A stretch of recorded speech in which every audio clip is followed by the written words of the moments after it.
Bienvenue dans la pause fitness. Alors, ce podcast est réservé à ceux qui veulent améliorer leur nutrition, leur entraînement et aussi peut-être leur style de vie. Donc pour tous ceux qui me suivent depuis quelques temps déjà, vous pouvez me laisser une petite évaluation sur la plateforme de podcast de votre choix. C'est ce qui m'aide le plus. Allez, on démarre l'épisode.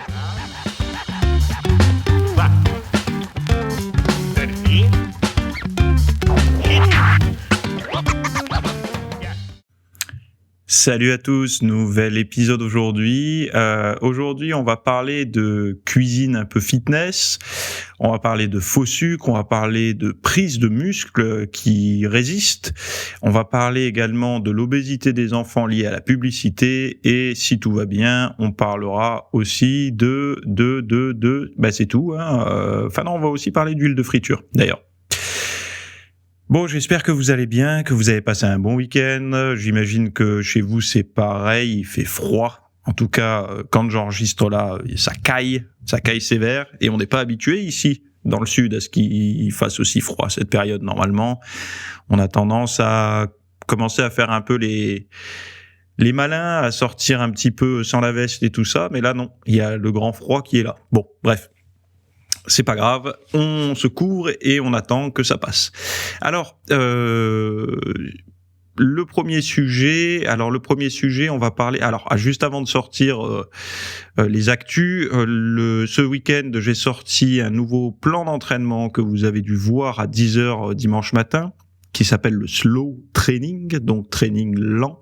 Et training lent veut pas dire que vous prenez 3 heures pour vous entraîner, ça veut simplement dire que c'est réglé sur un tempo de répétition plus lent.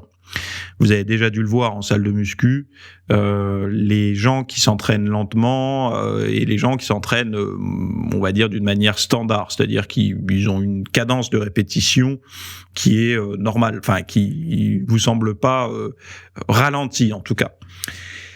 Et c'est vrai que on a eu beaucoup d'a priori par rapport où l'entraînement. En fait, c'est la perception. Il y a eu beaucoup de gens qui disaient s'entraîner rapidement, c'est pas bien parce qu'on ressent pas bien son muscle, etc. Et à l'inverse, ceux qui critiquaient l'entraînement lent, qui disaient c'est pas bien parce qu'en s'entraînant lentement, on est obligé de être moins lourd, donc du coup on fait moins de performance, donc c'est moins bien pour la prise de masse musculaire. Il y a ceux qui défendent la violence, donc l'intensité de contraction et d'étirement, et d'autres qui vont être plus sur le contrôle pour ressentir. L'intérêt de ce programme que j'ai proposé, c'est qu'il est basé sur des études. Donc ils ont étudié divers cadences, divers tempos, et ils ont trouvé quand même un certain intérêt à s'entraîner lentement. L'avantage, encore une fois, c'est que c'est un outil. Ça n'est pas une manière de s'entraîner mieux, moins bien, plus anabolique ou non. C'est une manière de s'entraîner qui peut vous convenir si vous remplissez certaines cases, entre guillemets.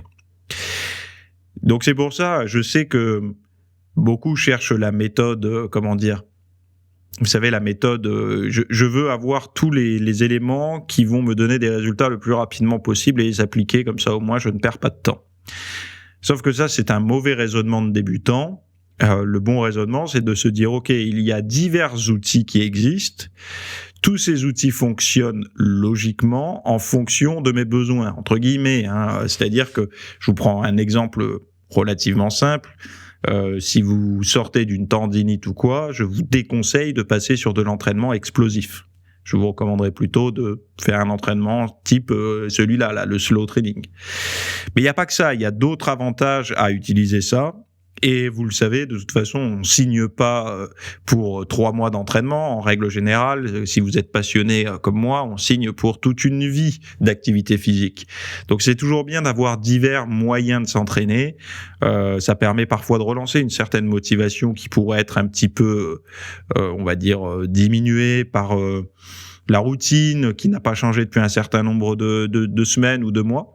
Et donc voilà, ça permet un petit peu de voir ça, quoi. Donc allez voir, le programme complet est disponible dans la description du podcast. Vous avez un lien pour accéder aux notes, vous le verrez sur le site, il est disponible. Ou sinon, normalement, vous avez dû le recevoir par email le dimanche. Et si vous l'avez pas vu, c'est qu'encore une fois, le mail est parti en spam. Voilà, c'est un petit peu la nouvelle règle maintenant. Même quand on partage du contenu, ça peut partir en spam. On n'est pas obligé de faire de la publicité pour des agrandisseurs de je ne sais pas trop quoi. J'ai pas envie de le prononcer là parce que c'est pas trop. Je sais même pas si ça va pas être banni si je le dis, mais bon. Voilà. Dans les spams maintenant, on n'a pas que des trucs de type spam, on a aussi des mails importants. Et parfois, même des discussions entre proches, on se retrouve à avoir le mail en spam, quoi. Bref. Alors, premier sujet, obésité des enfants et publicité. Bon. Donc c'est sur un journal suisse qui titre « Obésité infantile, la publicité mise en cause ». Alors que l'obésité infantile ne cesse d'augmenter, certains pays réglementent la promotion de la malbouffe. La Suisse à la traîne. Faut-il légiférer comme pour les produits du tabac ? Donc ils disent aujourd'hui en Suisse, 17,2% des enfants sont en surpoids et chez les adultes, ce pourcentage monte à 40%. 17% des enfants en surpoids, ça commence à faire quand même. Vous prenez 10 gosses, il y en a quasiment 2 qui sont en surpoids, et vous prenez 10 adultes, il y en a 4 qui sont en surpoids. Ce qui me semble, pour les Suisses, ce qui me semble... Alors, il faudrait encore une fois, dès qu'on définit ce qu'est le surpoids, donc un tour de taille, vous savez, au-delà de je sais plus combien pour les hommes, je crois que c'est 92, et pour les femmes 88. Enfin, je sais, il y a un chiffre que j'ai déjà donné dans le podcast, je l'ai plus en tête exactement, surtout qu'il change régulièrement. Enfin, pas régulièrement, mais il a tendance à changer. Quand on prend ces chiffres-là de tour de taille, à mon avis, on se retrouve avec beaucoup plus de personnes en surpoids que 40%. Et je pense que les gens se sont dit, les chercheurs, en fait, ceux qui font les études, ils se disent, non, nous, quand on a détecté qu'au-dessus de tant de centimètres de tour de taille, ça commençait à devenir, c'est la mauvaise pente, quoi. Sauf que si on applique ça au monde réel, qu'on donne la donnée brute comme ça au grand public, quasiment tout le monde est en surpoids. Enfin, le bide, ça peut aller très très vite, quoi. Bref. Donc ils disent diabète de type 2, maladies cardiovasculaires, problèmes métaboliques font partie des conséquences du surpoids auxquels s'ajoutent parfois des troubles du comportement alimentaire, donc ils racontent, et ils parlent de la malbouffe attrayante. Donc Laurence Margot a terminé un travail sur la régulation de la publicité influençant les choix alimentaires des jeunes. Elle explique la Suisse est laxiste en matière de marketing ciblé sur les enfants. Certaines entreprises ont cependant signé une convention volontaire baptisée Swiss Pledge, mais elle est peu contraignante. Elle impose une restriction des campagnes publicitaires destinées aux moins de 12 ans et une interdiction de diffusion pendant les émissions de télévision pour enfants. Mais cela n'a que peu d'impact. Les jeunes sont également devant l'écran pendant les prime time. Devant les écrans, quoi. Étiquetage et marketing digital. Donc ils disent que faire pour éviter que nos bambins ne deviennent les victimes d'un marketing qui laisse entendre que la clé du bonheur se trouve dans un goût hyper sucré mais riche en calcium ou dans un hamburger vendu avec un jouet en plastique? Il faudrait légiférer sur l'étiquetage et également sur le marketing digital, à savoir toute la promotion qui est faite sur les réseaux très prisés des jeunes, poursuit le docteur Farpour Lambert. On pourrait également proposer des mesures incitatives en baissant la TVA des produits plus sains. Donc ouais. Enfin, il convient de mettre en place une taxe sur le sucre. C'est vrai, vous savez, on est dans un monde où la morale domine, en tout cas, surtout en France. Et je trouve ça bizarre, étrange, que celui qui vous propose des légumes, de la viande de bonne qualité, des œufs, même des produits céréaliers, mais bruts, complets, etc., soit autant pénalisé en termes de taxes quelqu'un qui ne va pas dans ce sens-là. C'est-à-dire que ça serait intéressant de voir comment, ou alors de voir comment on pourrait justement encourager ça. Alors la TVA, peut-être que ce serait quelque chose d'intéressant. Mais on parle du marketing. En fait, moi, mon point de vue, et j'en avais parlé avec quelqu'un que j'ai eu en rendez-vous là il y a pas longtemps, on voit le marketing comme diabolique. C'est-à-dire que les enfants sont victimes du marketing des groupes industriels, des gros groupes industriels de agroalimentaires, etc., qui poussent à manger des aliments non propices à la bonne santé sur ou à des heures de grande d'écoute, de grande audimat, on va dire, au niveau des enfants, etc. Et ça marche bien. C'est-à-dire que s'ils le font, c'est que les chiffres sont à la hausse, etc. Ils continuent, ils poussent. Au lieu de chercher à combattre ça, c'est une arme très puissante. C'est-à-dire que le marketing agit très souvent sur les émotions. C'est-à-dire, vous avez raté votre vie si vous n'avez pas ce produit, en gros. Ou on vous fabrique un problème auquel vous n'avez même pas conscience, vous n'aviez pas conscience d'avoir un problème, on vous le fout devant la tête, et du coup, vous vous dites, mince, comment je peux le corriger ? Moi, justement, j'ai de quoi corriger ce problème avec mon super produit. Bon. Le marketing est très puissant et ne disparaîtra pas du jour au lendemain. Au lieu de chercher à freiner le rouleau compresseur, pourquoi ne pas s'armer d'un rouleau compresseur inverse ? C'est-à-dire que d'avoir un tank en face de ça, donc un service marketing aussi puissant. Moi, ce que je racontais à quelqu'un, il me disait, j'aimerais bien éduquer, il me dit, parce il travaillait au niveau d'une mairie, et il me dit, j'essaye de faire des petits fascicules on essaye de travailler pour apprendre à manger mieux aux enfants et tout, d'avoir des bons conseils. Moi, ce que je lui disais, bon, déjà, c'est bien qu'il y ait des gens qui s'occupent de faire ça, mais les enfants, si on leur parle de protéines, glucides, lipides, sous une forme d'éducation, sous une forme d'un cours de science, quoi, presque, je pense pas que ça leur plaise. Par contre, si on leur raconte des histoires, ça peut fonctionner. Si on leur raconte des histoires, donc pour faire très simple, tout le monde, tous ceux à peu près de ma génération, voire un peu plus vieux, le seul légume qu'enfant, enfin peut-être plus pour les garçons, mais enfant qu'on rechignait moins à manger que les autres, c'était quoi ? Les épinards. Pourquoi ? Parce que Popeye, parce que Gros Bras, il prenait une boîte d'épinards et il cassait la gueule au gros barbu là, je sais même pas qu'est-ce qu'il faisait comme métier. C'était un bûcheron ou c'était Non, c'était quelqu'un qui pêchait, un pêcheur, ou je sais plus ce que c'était. Enfin bon, bref. Donc manger des légumes, manger des épinards, ça, c'était un peu la potion magique de Popeye. Et voilà, on y trouvait de l'intérêt en fait, parce qu'il y avait une histoire derrière. Moi, je pense qu'au lieu de faire du pédagogique aux gosses, ils auront le temps pour apprendre. Mais peut-être qu'on peut faire du marketing intelligent, c'est-à-dire d'utiliser des figures héroïques, des figures de je sais pas, en fait ce qui les dynamise en ce moment, et d'imposer justement d'essayer de faire passer des messages bons pour la santé, parce que d'autres messages passent, qui sont pas bons pour la santé, mais ceux-là, par la voie justement. Alors il y en a, ils vont dire c'est propagande, mais propagande pour quelque chose qui est censé être naturel et sain me semble cohérent. Quand ça ne l'est pas, on peut pas dire aux jeunes ouais mais ils font ce qu'ils veulent, on les laisse choisir. Non, si on laisse choisir n'importe qui, il va se tourner vers ce qui a le plus la plus grosse explosion en bouche, donc ce qui est sucré, salé, gras, etc.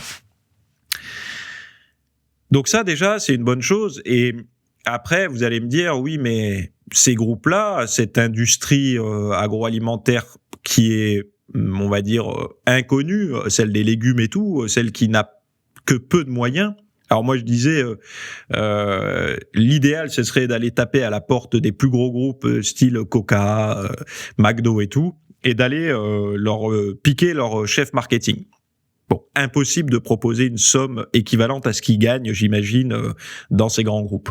Donc ça, ce serait vraiment l'idéal, de prendre ces meilleures personnes-là et de leur dire maintenant, vous allez bosser, vous vous débrouillez, vous faites devenir le brocoli ou la courgette, la potion magique des enfants, la potion magique de l'énergie, de je sais pas quoi. C'est pas possible globalement. Enfin, personne n'aura les moyens. Personne n'aura les moyens de payer ces gens-là. Et ces gens-là veulent. Enfin bon, voilà. Après, il y a la morale, il y a tout ça. Donc, bref, vous avez compris. Par contre, est-ce que des groupes comme Pixar, Disney, Marvel ne peuvent pas devenir de vrais super-héros ? C'est-à-dire qu'au lieu de mettre des super-héros, c'est très bien de montrer des super-héros aux enfants. Mais eux-mêmes, ces groupes, pourraient devenir de vrais super-héros en faisant passer des messages de santé dans leurs films, dessins animés pour enfants. Et donc, du coup, par cette action massive, c'est des choix alimentaires, il suffit juste de placer, par exemple, des bons comportements à l'intérieur de ces films, etc. Ça pourrait avoir un effet, puisque ce sont des films qui dépassent le milliard de chiffre d'affaires, là, de je sais plus comment on appelle ça, le milliard d'entrées ou milliard de, enfin bon, bref. Ça pourrait être intéressant. Et là, ils deviendraient vraiment des vrais héros, pas que des diffuseurs de super-héros, mais eux-mêmes deviendraient de vrais super-héros. Donc, je pense qu'ils ont un rôle à jouer. Et au lieu de montrer les super-héros dans un fast-food ou quoi, les montrer, je sais pas, peut-être ils vont chercher leurs légumes, peut-être ils plantent des trucs, j'en sais rien. Mais les enfants, en fait, ils aiment les histoires. Voilà. Et les adultes aussi, hein, je parle des enfants, mais les enfants, c'est plus que nous. Nous, on a quand même un recul. Mais il y a aussi des histoires pour nous. Hein. Regardez Starbucks, par exemple, il y a une histoire derrière. Hein. Si tout le monde a envie de mettre un selfie Starbucks sur Instagram, c'est pas pour rien. C'est parce qu'il y a une histoire. Hein. C'est pas n'importe quel café, etc. Les enfants, c'est pareil. Et ça peut être très intéressant, justement, que des gros groupes comme ça. Je pense pas que ça leur coûte grand-chose, hein, sauf évidemment s'ils touchent un cachet pour mettre des produits malsains à l'écran. Alors là, c'est autre chose. Et si c'est le cas, ça me semble un peu immoral pour un pays de contes de fées, un monde supposé de contes de fées et bon pour les enfants, s'ils touchent des cachets Mais je pense pas, je pense qu'aujourd'hui, ça serait plus toléré. Enfin bon, je suis peut-être naïf. Mais bon, dans l'autre sens, moi, je trouve que c'est intéressant. Bref. Donc voilà. Voilà mon point de vue sur cet article. Deuxième article que je voulais développer avec vous. Ah oui, avant de terminer, ce que j'avais dit à la personne justement avec qui j'étais en rendez-vous, je lui avais dit par rapport à ton projet pour aider les enfants, juste je voulais terminer là-dessus parce que je sais que peut-être dans les gens qui m'écoutent ça les intéresse. Dans l'équipe que vous avez, souvent vous vous dites je fais appel à la nutritionniste et puis le service psychologie peut-être, j'en sais rien, et puis on essaye de développer un petit fascicule pour aider les enfants avec des mots qu'ils comprennent, etc. C'est très bien. Allez chercher aussi la personne qui s'occupe du marketing, je sais pas où, dans le groupe où vous êtes, il y a forcément quelqu'un qui s'occupe un peu, vous savez, de l'infographie et tout, des petits fascicules des mairies et tout. Il faut que cette personne soit là, et moi je pense que la question à lui poser, c'est, voilà ton objectif maintenant, un peu comme dans Le Loup de Wall Street, vous savez, la réplique « Vendez-moi ce stylo », là en gros c'est « Vendez-moi ce brocoli ». Et trouve-moi le moyen, et imagine que je sois un enfant, quoi. C'est pas le brocoli en tant que tel, mais c'est les produits sains, quoi. Les produits sains, les bons produits.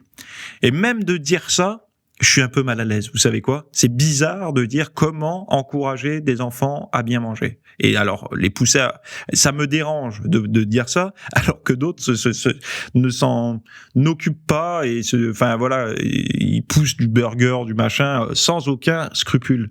Donc on voit bien qu'il y a quand même des différences en termes de perception des choses. Mais voilà, une entreprise est là pour faire du business. Mais en tout cas, si vous voulez vraiment aider, à mon sens, je me remets dans la peau d'un enfant que j'ai pu être, et vous aussi, le très académique, c'est pas très motivant. Par contre, quand il y a une histoire derrière, etc., une histoire un peu inspirante, où on peut s'identifier en tant qu'enfant, il me semble que ce soit plus attrayant, plus attractif, quoi. Bref. Deuxième sujet, peut-on utiliser les huiles à utiliser en friture? Alors, vous savez, je vous recommande pas de frire vos aliments. Mais par exemple, si vous cuisez un petit peu plus à haute température, certains produits, il y a des huiles qui vont tenir, d'autres non. Donc typiquement, les huiles à éviter, l'huile de lin et tout, c'est pas stable à la chaleur, c'est pas forcément terrible. Et voilà les huiles qui ne se chauffent pas à haute température. Donc d'une manière générale, ils disent donc là. Ils conseillent de ne pas chauffer les huiles ayant une quantité importante d'acides gras polyinsaturés, comme l'huile de tournesol, mais aussi de lin, pépins de raisin, maïs, soja, cameline, macadamia. Prudence avec l'huile de colza, les huiles monoinsaturées, olives, noisettes supportent mieux la chaleur, mais il ne faut pas trop monter en température. Donc ils disent également que quelle est la meilleure huile pour faire de la friture?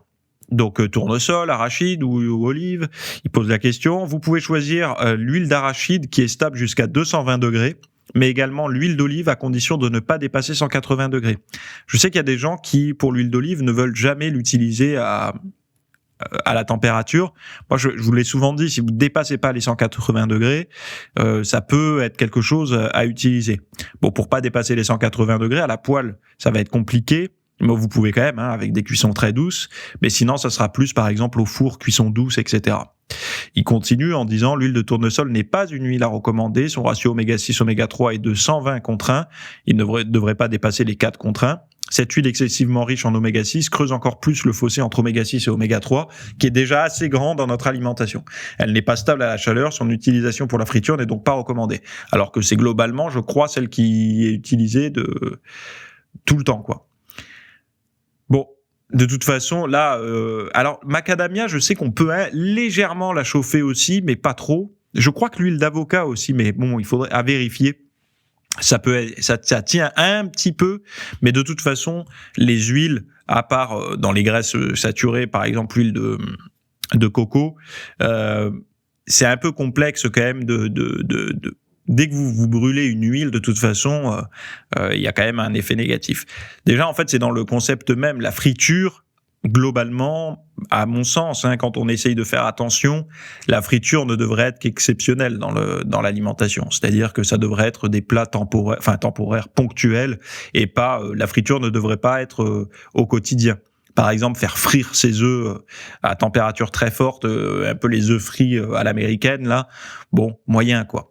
Vous savez, un peu comme dans le générique de Dexter, les premières saisons, là, où on voyait ces œufs qui étaient en train de frire. Ça, on va plutôt éviter, quoi. Bon, après, il parle aussi, je pense, certainement du beurre GHEE, ou le ghee, comme certains l'appellent. C'est quelque chose qui est... Mais après, on est plus de l'ordre des graisses saturées, quoi. On sort... des acides gras plutôt, même si ça reste des acides gras intéressants, hein. On est d'accord, mais on a vite fait en graisse saturée de monter au-dessus du plafond, quoi.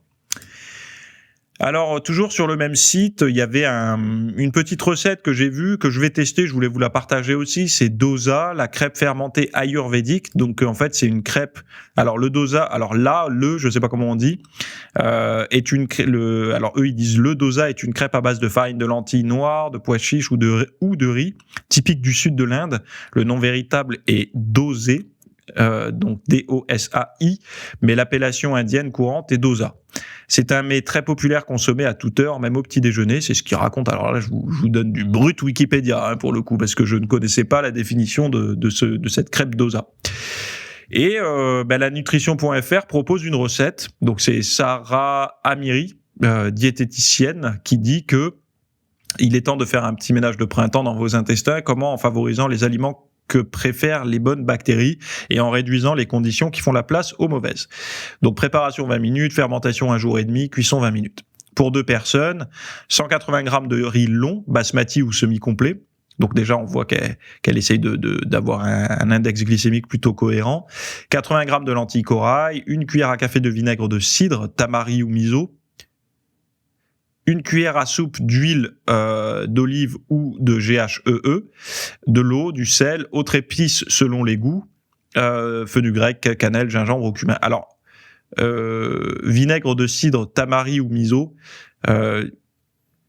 je comprends pas trop, ou du tamari ou de la pâte miso, c'est ça ou alors il y a du vinaigre de cidre tamari, mais ça m'étonnerait, peut-être que je me trompe.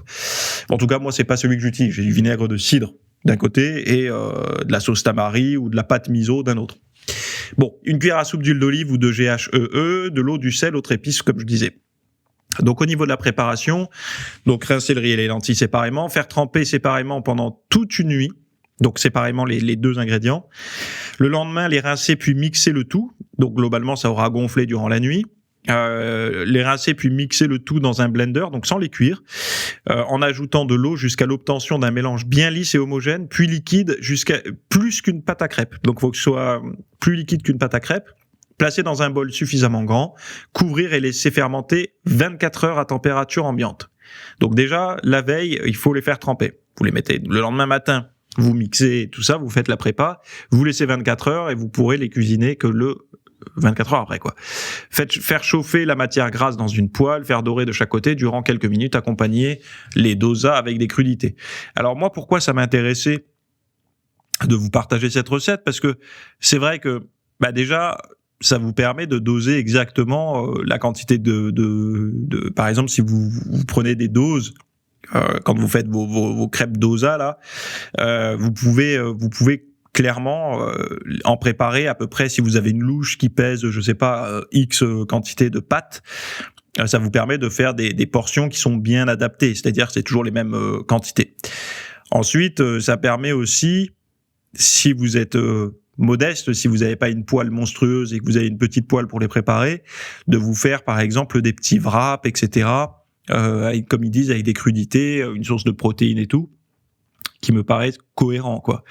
Et surtout, ça apporte un petit peu de variété dans l'alimentation, qui pour beaucoup se résume à du riz et parfois du riz complet. Là, ça change un petit peu en ayant, dans l'assiette quelque chose de différent. Et ça, je sais que beaucoup le négligent, et c'est pour cette raison que pas mal de personnes parfois sont capables de faire des régimes très structurés pendant quelques mois et voire quelques semaines à peine, et après ils sortent des clous parce qu'en fait ils sont dans l'optique régime. Et ils sont pas dans l'optique je mange de manière cohérente, mais de manière tout le temps en fait. Il n'y a pas de régime et puis de plus régime. Et moi je suis convaincu qu'une des grosses un des gros points forts de la réussite, enfin des gros points forts de la variété, c'est la réussite. C'est-à-dire que plus vous allez varier, non pas forcément les aliments, mais la façon dont c'est présenté devant les yeux, plus vous avez de chances de réussir. Et ça, ce genre de choses, c'est vrai que quand vous êtes habitué à avoir toujours le même type de glucides, là, vous vous mettez à manger finalement une sorte de crêpe un peu wrap, un peu, je sais pas comment on peut appeler ça, quoi, presque comme des faritas, quoi. Ça peut devenir intéressant. Alors, on avait déjà, nous, détourné certaines crêpes ou pancakes pour essayer d'en faire des prépas comme ça. Là, moi, je connaissais pas du tout cette recette venant d'Inde. J'avoue que je vais essayer de la faire parce qu'en plus, les deux ingrédients, je les ai. J'essaierai de faire ça pour voir un petit peu ce que ça donne. Après, moi, c'est vrai que je suis de l'éducation qui a peur que ça tourne. C'est-à-dire que moi, un produit comme ça qu'on laisse poser et tout, j'ai toujours peur que ça tourne, alors qu'aujourd'hui, on voit que certains trucs fermentés, c'est bien, quoi. Mais bon, globalement, c'est parce qu'il y a j'imagine, le tamari miso au vinaigre de cidre, et ça permet justement de stabiliser un petit peu ça, quoi. Voilà, donc je sais pas, vous me direz si vous allez tester ou pas. Moi, en tout cas, c'est quelque chose que j'ai bien envie de tester. Alors, autre sujet. Alors, vous savez, moi, je préfère les sujets positifs. J'ai du mal avec les sujets négatifs.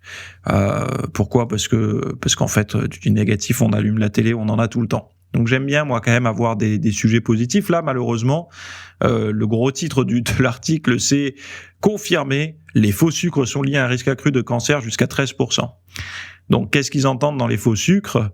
Globalement, le plus populaire étant l'aspartame. Donc, ou E951, qui représente entre 56 et 60%. Ensuite, on va avoir, je pense que alors attendez, car ce sont les plus utilisés. Donc voilà, donc les plus utilisés. Donc l'aspartame domine. Ensuite, nous avons l'acésulfane K, E950, entre 28 et 30%. Suivi du sucralose entre 9 et 10%, donc E955, et d'autres entre 2,1 et 3%.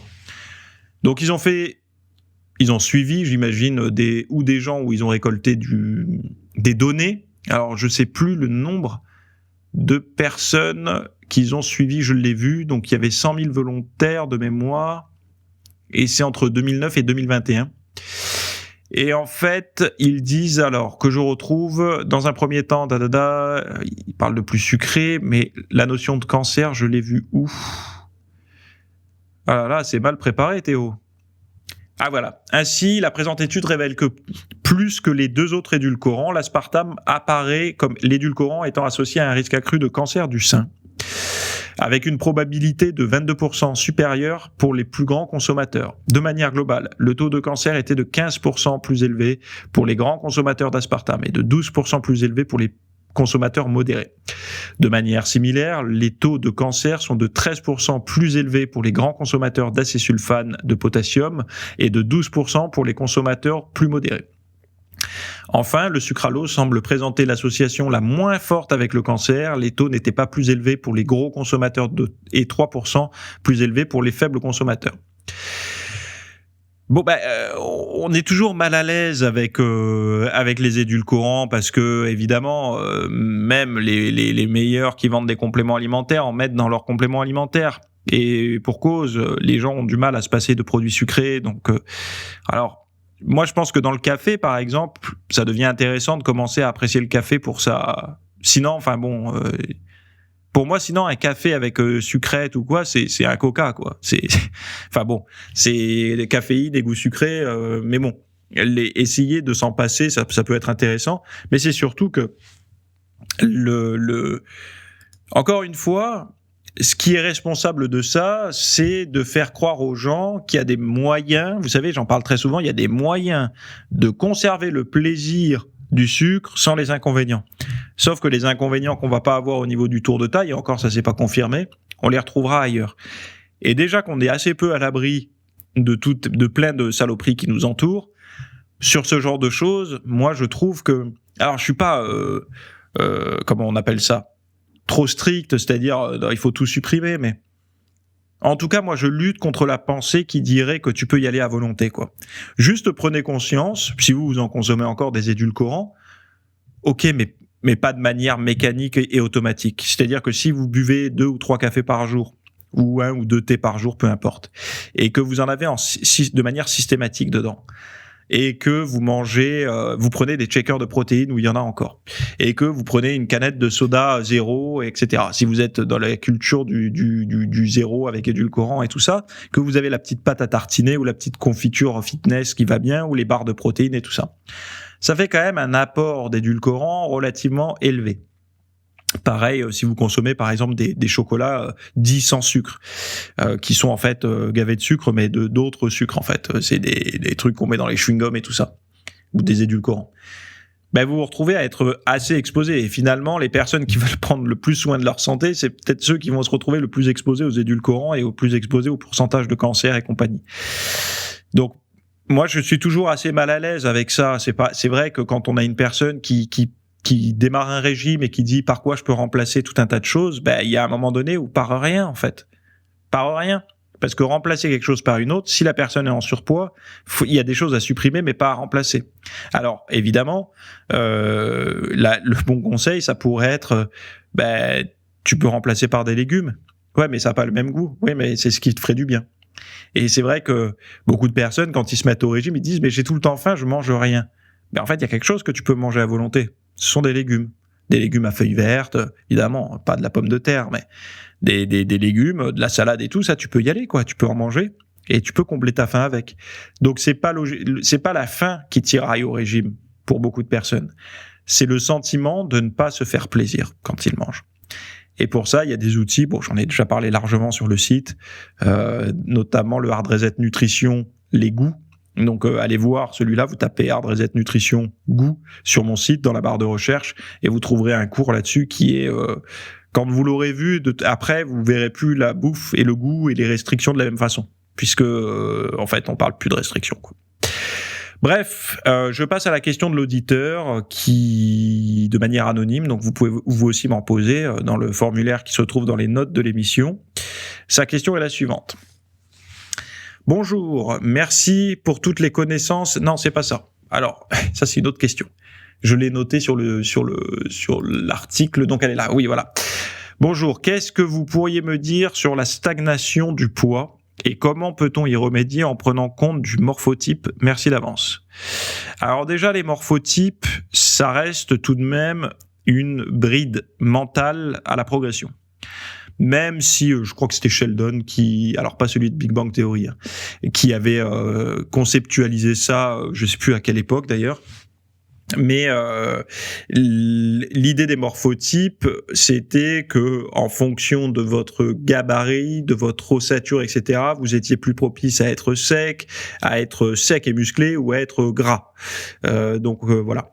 Et moi, j'avais publié une photo, ça remonte à très loin, où je disais, je suis les 3 morphotypes à moi tout seul, parce que quand j'avais 15 ans, enfin 13-14 ans, j'étais maigre, puis après j'ai grossi, puis après, et j'étais musclé, puis après j'ai resséché. Donc en fait, j'étais plus sec et musclé. Donc du coup, je reflétais entre guillemets les 3 morphotypes sur une seule et même personne. C'était étrange.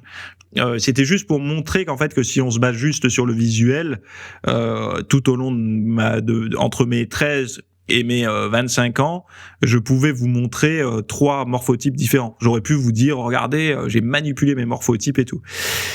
En fait, c'est plus pointu que ça, c'est-à-dire que moi, au lieu de parler de morphotype, je préfère parler comment dire, de passé, de présent, de futur. C'est-à-dire que quel a été ton passé jusqu'à aujourd'hui? Donc, est-ce que tu as été quelqu'un qui a lutté contre le surpoids toute ta vie, qui a souffert de ça, ou qui a plutôt eu tendance à être le petit gras du groupe, ou la personne qui avait plus de mal à stabiliser son poids parce qu'elle prenait facilement, ou est-ce que tu as plutôt été une personne complexée de sa maigreur? Un garçon, par exemple, sera complexé de ses jambes trop maigres, etc. Quand il se sent mince, il se mettra en t-shirt large, il osera pas aller à la piscine, exactement comme une personne en surpoids. Faut pas croire que vous savez, moi j'ai plutôt un passif en surpoids.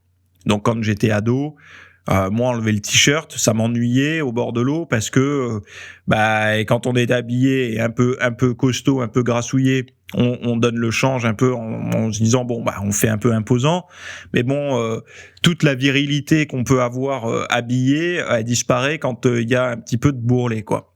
Et donc se mettre torse nu au bord de l'eau, ça me posait problème à côté de mes amis. Mais jusqu'à la fin de l'adolescence, je me rendais pas compte que les personnes très maigres vivaient exactement la même chose. C'est-à-dire qu'ils avaient les mêmes complexes. Et ce qui est intéressant, c'est que pour en avoir parlé avec aujourd'hui des amis qui ont l'âge que j'ai, donc à peu près entre 30 et 40 ans, donc dans mon groupe d'amis, dans mon cercle d'amis, c'est à peu près la tranche d'âge qu'on a entre 30 et 40, je me rends compte que il y en a qui voulaient avoir la petite bedaine. C'est-à-dire que je me rappelle même sur la plage une fois un pote qui me disait mais moi il faut que j'arrive à prendre du poids, j'ai envie d'avoir mon petit ventre, mon petit bide. C'est quelque chose que les personnes anciennement en surpoids ils luttent pour ne plus jamais avoir ça, et ceux qui ont été un peu en sous-poids ou plutôt se juger comme maigres veulent avoir. Donc les angoisses sont les mêmes et les objectifs sont quasiment, en fait, on attend des changements, les mêmes choses en fait à chaque fois. On veut un peu se réguler parce qu'on juge qu'on est trop dans un extrême ou dans un autre. Donc c'est pour ça que quand je te parle de morphotype, moi je m'en fous des morphotypes, ça m'intéresse pas du tout de savoir quelle génétique j'ai. Est-ce que ça va me condamner parce qu'en fait les morphotypes, ça a une forme de condamnation, c'est-à-dire tu ne seras jamais comme ça parce que tu es tel morphotype. Et ça, en fait, moi, ça me gonfle, toutes ces brides, etc. Je préfère qu'il y ait des brides sérieuses à la limite, mais pas des brides comme ça. Et donc, de plutôt se baser sur ton passif, tu étais maigre, tu étais en surpoids, est-ce que tu as lutté pour quelque chose jusqu'à aujourd'hui, plutôt le sous-poids, plutôt le surpoids? Déjà, ça te donne une indication sur ce que tu es. En faisant de la musculation, si tu as toujours été en sous-poids et que tu as du mal aujourd'hui à prendre du poids, c'est que globalement, c'est juste ton passé qui c'est cohérent avec ton passé. Par contre, si tu as toujours été en surpoids et que là tu as du mal à reprendre de la masse musculaire, il faut voir si t'es pas resté dans une stratégie de perte de poids trop longtemps. C'est-à-dire que t'es pas resté dans une stratégie de victoire, j'ai réussi à perdre le poids que je me trimballais depuis des années, et maintenant je suis angoissé de prendre le moindre gramme, donc à chaque fois que je démarre une prise de masse musculaire, je fais 2 repas prise de masse, puis après je vois à peine un peu de rétention d'eau qui s'installe et tout, et je fais marche arrière, je jeûne, je fais du cardio à jeun, je mange sans glucides pendant une semaine pour vite réguler. Et effectivement, là, ça ne peut pas se déclencher. Par contre, si c'est dans une stratégie complètement logique de prise de masse musculaire, que t'as pris, et puis maintenant ça stagne, déjà ton organisme, c'est pas une machine à fabriquer de la viande en permanence. Faut se dire une chose, c'est que le processus anabolique est quand même déjà lent, et en plus de ça, c'est pas permanent. Il y a un moment donné où le ratio graisse-muscle va être un peu plus important. Fais une petite pause, mange à maintien. Peut-être qu'au niveau musculaire aussi, au niveau entraînement, t'as trop forcé. Il faut y aller quand même pour trop forcer. Je sais pas si t'es un athlète de haut niveau, mais globalement, si tu te prends une semaine, 15 jours de repos toutes les 10-15 semaines d'entraînement, ça va. Mais globalement, voilà, tu fais une petite pause sur ça, parce que peut-être que tes intestins, pareil, si tu bouffes 6 repas par jour, ils commencent un petit peu à s'épuiser. tu te laisses reposer un peu avec 3 repas par jour pendant une semaine, tu t'entraînes pas et tout, tu reprends un peu tes esprits, tu prends un peu de recul sur tout ça et puis tu repars. Mais déjà, tu vois, la stratégie de quand tu es en prise de masse, si tu prends de la masse musculaire et si tu lèves un peu le pied sur les repas, tout de suite, si tu laisses ton appétit dicter tes repas, tu vois que tu perds du poids, tu vois bien que c'est pas sain. C'est-à-dire que ton appétit ne correspond pas au poids que tu maintiens aujourd'hui. Et moi, je reste convaincu que ta masse musculaire, enfin, ce que tu fais de ta journée oriente ton appétit. C'est-à-dire que si tu demandes à ton corps de fabriquer suffisamment, ton appétit va suivre. C'est-à-dire que tu vas avoir faim en fonction de ce que tu fais. Alors ça, c'est vrai si tu ne l'as pas perturbé par de l'absence, enfin de l'inhibition, de sensation de faim. Et cette inhibition, on peut la développer, par exemple, chez des personnes qui font un régime. Ils vont ne plus écouter leurs signaux de faim parce que justement, c'est ce qui les aide à suivre un régime, et c'est ce que je recommande aussi. Si à la moindre petite faim que vous ressentez, vous vous gavez, vous perdrez pas. Mais il y a des personnes qui ont réussi en fait à prendre tellement de distance par rapport à ces signaux-là qu'ils ne savent pas réellement s'ils ont faim, pas faim, etc. Donc je sais pas d'où tu viens, parce que forcément, là dans ton message, tu me dis pas qui tu es, tu me dis pas ton passé et tout. J'essaie de ratisser large pour donner des conseils, mais la stagnation du poids, il faut voir si déjà tu ne manges pas trop peu, donc si c'est en début de progression, ça fait 15 jours que tu as démarré ta muscu, que tu es en stagnation de poids et que tu es déjà sec de base, je te parle pas avec un surpoids, je te parle sec avec les abdos apparents et que ton poids ne monte pas, globalement tu manges pas assez, quoi. Il y a un moment donné, il faut manger un petit peu plus. Après, si ton poids stagne mais que t'es pas réellement sec, que t'es mi-figue mi-raisin, en gros t'as pas les abdos mais tu veux quand même prendre du muscle, là ce qui peut se passer, en fait, la stagnation de ton poids, c'est que peut-être que tu prends un peu de masse musculaire, mais qu'aussi tu perds du gras. Donc il y a une forme d'équilibre qui s'installe et ton poids est plutôt stable, mais ton physique peut changer. Donc voilà, moi c'est les deux choses que je verrais sans avoir plus de précision, parce qu'encore une fois c'est très compliqué, et puis en plus je te donne pas une réponse qu'à toi, je la donne aussi à plein d'autres personnes qui pourraient écouter ce podcast et qui seraient intéressées par la question, quoi. Mais globalement, stagnation du poids, essaie de voir. De toute façon, ça sert à rien. Si tu manges déjà au-delà de ton appétit aujourd'hui, ça sert à rien de te faire vomir, tu vois, à manger trop. Là, non, il y a un problème. Il faut que ton appétit, tu travailles plus sur développer ton appétit, être plus intense à l'effort, etc. Ou en tout cas t'entraîner de manière plus cohérente pour justement réussir ça, quoi. Et puis souvent, attention, encore une fois, aux repas copieux du soir. Même quand on cherche à prendre du poids, pourquoi ? Parce que les repas copieux le soir perturbent grandement le sommeil. On dort moins bien quand on mange très lourd le soir, même si on est écrasé et qu'on s'endort facilement, on dort moins bien, la qualité du sommeil est moindre. Mais c'est surtout que le matin, on a moins faim également. Donc faites attention à ces repas trop copieux. Faites en sorte que vos repas soient suffisamment denses pour votre prise de masse, mais pas trop copieux pour pas vous faire sauter une collation ou le repas suivant, quoi. Parce que beaucoup de personnes me disent Théo, je mange énormément. Alors certes, le midi ils mangent beaucoup, le soir ils mangent beaucoup, mais il y a que ça en fait dans la journée. Il y a pas de collation et le matin ils se réveillent, c'est café, travail, quoi, direct. Il y a pas de petit déj parce qu'ils ont pas faim, ils ont pas le temps, etc. Donc finalement c'est des gens qui mangent peu, ils mangent rien en fait. C'est facile de manger beaucoup quand on fait 2 repas par jour, mais après de manger suffisamment quand on en fait 3, donc matin, midi, soir plus 2 collations, admettons, donc ça fait 5 prises alimentaires, là ça devient plus difficile. Donc voilà, et puis si t'es sur un modèle 3 repas par jour ou jeûne intermittent ou quoi, c'est peut-être le moment pour toi d'intégrer des collations pour justement des collations liquides au début pour pas surcharger ton système digestif et puis progressivement de passer sur du solide. Voilà. Je m'arrête ici pour ce podcast. J'espère que ça vous a intéressé. Allez voir le programme Slow Training dans les notes, là, justement, le Slow Training, prendre du muscle en s'entraînant lentement. Vous l'avez dans les notes de l'émission et on se retrouve de l'autre côté si ça vous intéresse. Bye bye.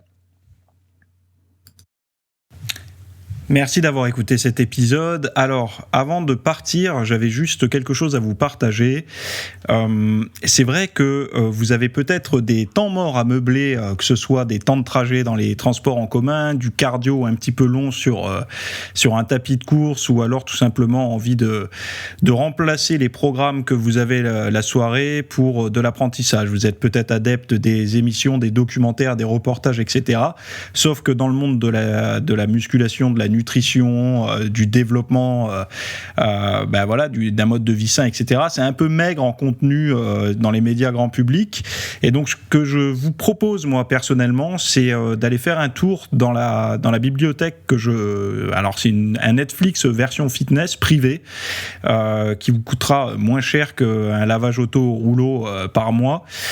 Et là, vous avez vraiment tous les sujets. Alors, c'est plein de cours que je propose. Il y en a déjà plus de 300. Ce sont sur le sommeil, sur les hormones, sur la nutrition. Donc ça peut être pourquoi on a faim, pourquoi on n'arrive pas à tenir un régime, comment faire, quelles sont les solutions, mais aussi d'anatomie pour l'entraînement, des programmes d'entraînement. Donc tout ce qui est lié à la perte de graisse, si vous avez du gras sur le bas du ventre depuis des années, ou alors si vous avez du mal à prendre de la masse musculaire, tous ces sujets du plus connu, entre guillemets, du plus recherché au plus pointu. Tous ces sujets sont largement abordés dans cet espace VIP. Donc, pour rappel, pour y accéder, vous avez un lien en description. Si vous ne le trouvez pas, vous allez sur www.fitnessmiss.fr et vous faites devenir membre. Voilà, vous trouverez sur le site. Et vous accédez à ce contenu caché que vous pourrez écouter partout. Voilà, je vous laisse ici. Très bonne fin de journée à tous.